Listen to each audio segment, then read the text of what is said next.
Congressman Paul, a number and a time frame and an idea. My approach is slightly different, where I think all for less taxes and less regulations. We recognize this. But I emphasize the fact that you have to know why we have a recession and why we have unemployment before you can solve the problem. And the financial bubbles are created by excessive credit and stimulation by the Federal Reserve. And then you have bubbles and you have to have a correction. This stimulus creates excessive debt and malinvestment. As long as you don't correct that and you maintain the debt and the malinvestment, you can't get back to economic growth again. Unfortunately, so far, what we have done is we have not liquidated the debt. We have dumped the debt on the American people through TARP funding and as well as the Federal Reserve. So the debt is dumped on the people. And what did we do? We bailed out the people that were benefiting during the formation of the bubble. So as long as we do that, we're not going to have economic growth. We did the same thing in the Depression. The Japanese are doing it right now. So it's time we liquidate the debt and look at monetary policy and then, of course, lower taxes. And I would like to do in the first year, cut $1 trillion because that is the culprit, big spending and big government. I want to move on, if I can, to another question which represents some of the urgent and tough choices presidents have to make, because this one is coming up soon, December 31st, and it is the payroll tax cut. And as we know, the payroll tax cut, which funds the Social Security fund in this country, is part of the argument, part of the debate, part of the consideration about the economy in this country right now. And by some estimates, if this tax cut expires on December 31st, it could add as much as $1,000 to the tax burden of American working families. And I know you are divided down the middle. Congressman Paul, 30 seconds rebuttal to Senator. Well, I want to extend the tax cut, because if you don't, you raise the taxes, but I want to pay for it. And it's not that difficult. In my proposal, my budget, I want to cut hundreds of billions of dollars from overseas. The trust fund is gone, but how are we going to restore it? We have to quit the spending. We have to quit this being the policeman of the world. We don't need another war in Syria, another war in Iran. Just get rid of the embassy in Baghdad. We're pretending we're coming home from Baghdad. We built an embassy there that cost $1 billion, and we're putting 17,000 contractors in there and pretending our troops are coming home. I could save the money, and we don't have to raise taxes on Social Security, on the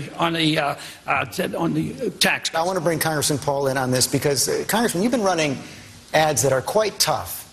Quite tough on Speaker Gingrich here in Iowa this week, accusing him of, quote, and this is a quote from your ad, serial hypocrisy. Why do you think Speaker Gingrich is a hypocrite? Well, he's been on different positions, on so many issues, single payer. He's taken some positions that are not conservative. He supported the TARP funds. And the other thing that really should have annoyed a lot of people, he received a lot of money from Freddie Mac. Now, Freddie Mac is essentially a government organization.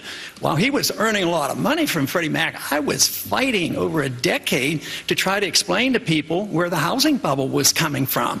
So Freddie Mac gets bailed out by the taxpayers. So in a way, Newt, I think you probably got some of our taxpayers' money.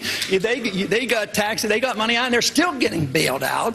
But you're a spokesman for them, and you receive money for them. So I think this is something that the people ought to know about. But there's been many positions, and you have admitted many of the positions where you have changed positions. But if you were looking for a consistent position, I think there'd be a little bit of trouble anybody competing with me on consistency over a long period of time.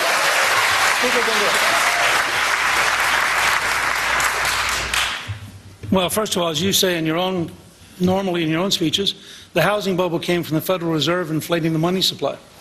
Now, that's the core of the housing bubble. And I happen to be with you on auditing the Fed and frankly, on firing Bernanke. Second, I was never a spokesman for any agency. I never did any lobbying for any agency. I offered strategic advice. I was in the private sector, and I was doing things in the private sector. Not the private sector. And when you're in the private sector and you have a company and you offer advice, like McKinsey does, like a bunch of other companies do, you're allowed to charge money for it. What about it? It's called free enterprise. It's the taxpayers' money, though. We had to bail these people out. Should voters consider marital fidelity when making their choices for president? Congressman Paul, what's your view on this? You know, I think character is obviously very important. I don't think it should be necessary to have to talk about it. I think it should show through in the way we live. And I think it should show through in your marriage. And I happen to have been married for 54 years and a family person. But I don't think we should have to talk about it. But you know what? Probably is every bit as important. If your marriage vows are important, what about our oath of office? That's what really gets to me. That's where you're really on the line as a public figure. And that's where I think a lot of people come up real short, because there's many times that I've been forced to Congress because I take my oath very seriously. I end up sometimes, believe it or not, voting all by myself, thinking that why aren't they people paying attention? Why don't they read Article 1, Section 8? You know, if we took that oath of office seriously in Washington, we'd get rid of 80% of the government. The budget would be balanced. We'd have sound money, and we would have prosperity, and we wouldn't be the policemen of the world. We wouldn't have a Federal Reserve System, and we wouldn't be invading the privacy of every single individual in this country with bills like the Patriot Act. We'd have a free society and a prosperous society.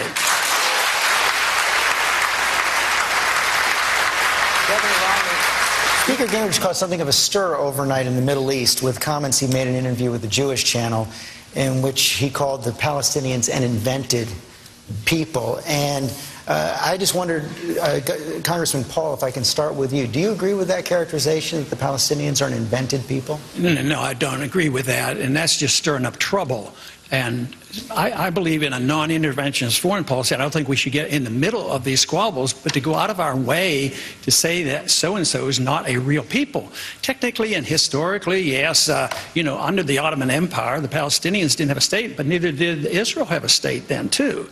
But this is how we get involved in so many messes, and I think it just fails on the side of practicing a little bit of diplomacy, getting ourselves into trouble, mentioning things that are unnecessary. The people in those regions should be dealing with these problems. We shouldn't be dealing with these things. But historically, you know, under the Ottoman Empire, that is technically correct. But to make these decisions and deciding what the settlement is going to be should be the people that are involved. This idea that we can be the policemen of the world and settle all these disputes, I mean, soon we'll have to quit because we're flat-out broke, but we cannot continue to get into these issues like this and getting ourselves into more trouble. We have a question on Yahoo about the last time those of you had a personal financial strain that forced you to cut back on a necessity, as so many people in the middle class say they do. What were the consequences you faced, and will you weigh in on that? Congressman Paul, what does this question evoke? How much does it matter to have had personal experience? Well, I feel very fortunate because although I was raised in a system, in a family that was rather poor, but I didn't even know it. You know, it was during the Depression and World War II, and we didn't have very much, and I worked my way through college, and that was a natural instinct because that's what you were supposed to do. But I finally did a little bit better in medical school because I had my wife work our way through medical school. So that worked out a little bit better. But middle class is suffering, but not only because we bail out the rich and dump on the poor and they lose their jobs and they lose their houses, but there's a characteristic about monetary policy. When a country destroys its currency, it transfers wealth from the middle class to the wealthy. And this is what you're seeing today, the elimination of the middle class. And it's going to get a lot worse unless we address the subject overspending, overborrowing, and printing too much money and understanding the business cycle. Senator Santorum. Switch to this question, and it is about health care, because a number of people, in fact, I was just at a pharmacy here.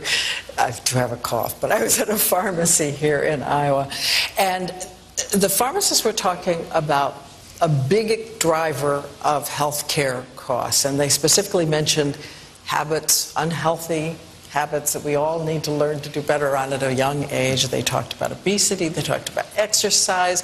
If I can ask you, Congressman Paul, anything government should do on these fronts? On medical? Or on these fronts specifically of healthy behavior at very young ages where it's... No, essentially not, but they have to be a referee. If people are doing things that hurt other people, yes. But if you embark on instituting a society where government protects you from yourself, you're in big trouble, and that's what they're doing.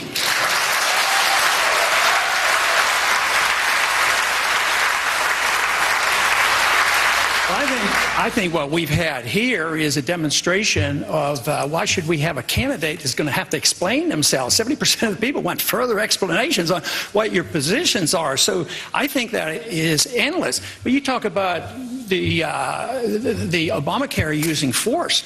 But that's all government is force. I mean, do you have a choice about paying Medicare taxes? So there's not a whole lot of difference. You're forced to buy insurance. That's one step further. But you have to stop with force. Once government uses force to mold behavior or mold the economy, they've overstepped the bounds and they violated the whole concept of our revolution and our Constitution.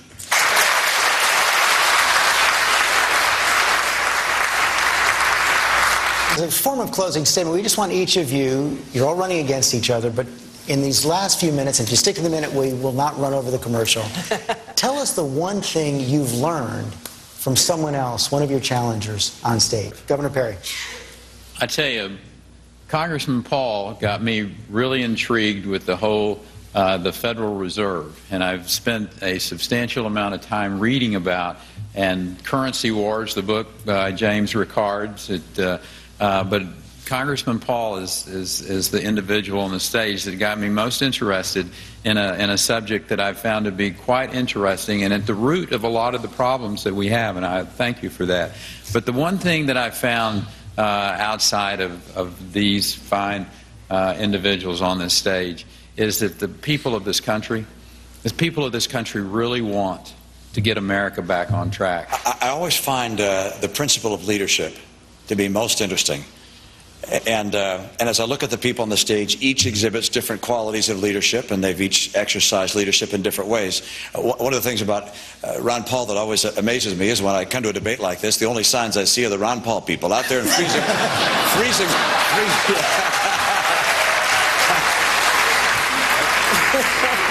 temperatures are always there. He ignites an enthusiasm with the number of people that's very exciting to watch. I have learned that you should never give up on your opposition, because if you're persistent and you present your case, they will come your way. So, Rick, I appreciate it. Michelle, I appreciate it. We're open to the Federal Reserve. That is wonderful.